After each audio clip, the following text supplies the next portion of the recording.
I'm Jordan Rayner, and this is the Word Before Work.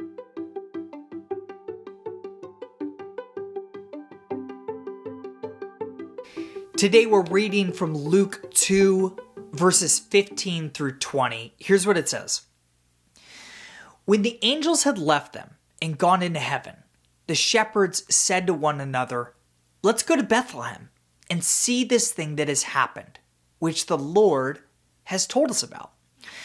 So they hurried off and found Mary and Joseph and the baby, who was lying in the manger. When they had seen him, they spread the word concerning what had been told them about this child, and all who heard it were amazed at what the shepherds said to them. But Mary treasured up all these things and pondered them in her heart. The shepherds returned, glorifying and praising God for all the things they had heard and seen, which were just as they had been told.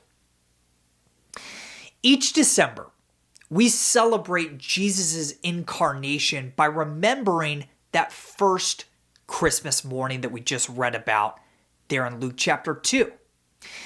The next time Advent rolls around for you and you fix your eyes on the baby in the manger, I would encourage you to expand the aperture to view the rest of the scene. Take a moment to focus not just on the newborn king, but also on the home this newborn king was born into and what that meant for Jesus' future work. From the very beginning of time, God knew that he would have to send Jesus to earth to ransom us. Knowing this, and knowing the ultimate purpose of Jesus' life on earth, the fact that God chose for Jesus to grow up in the home of Mary and a carpenter named Joseph should stop us dead in our tracks. God could have placed Jesus in any household. He could have placed him in a priestly household like the prophet Samuel or John the Baptist. God could have ensured that Jesus grew up in the household of a Pharisee like the apostle Paul did. But instead, God placed Jesus in the home of a craftsman, doing work that likely looked fairly similar to the work that you and I do today.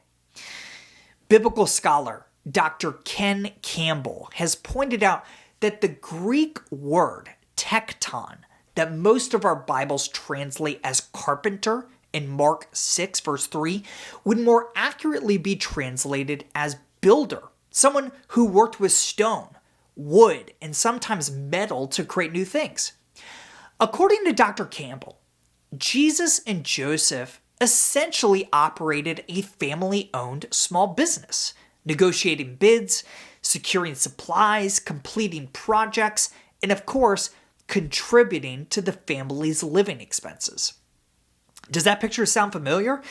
It should, because in first century Jewish culture, it was likely artisans and craftspeople like Jesus and Joseph whose work looked most similar to ours today.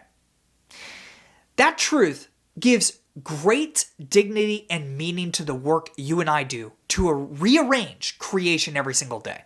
If you ever doubt that your work matters or that your calling is just as significant as that of a pastor or full-time missionary, remember Christmas. Remember that that little baby would grow up to roll up his sleeves and remind us all of the goodness of work. Today's devotional only scratches the surface of how God's Word connects to our work. If you want to go deeper, sign up for my free 20-day devotional called The Word Before Work Foundations at twbwfoundations.com. These email devotionals are designed to help you gain a rich understanding of the biblical narrative of work, how exactly your work matters for eternity, and how those truths influence how we should work today. Sign up for free right now at twbwfoundations.com.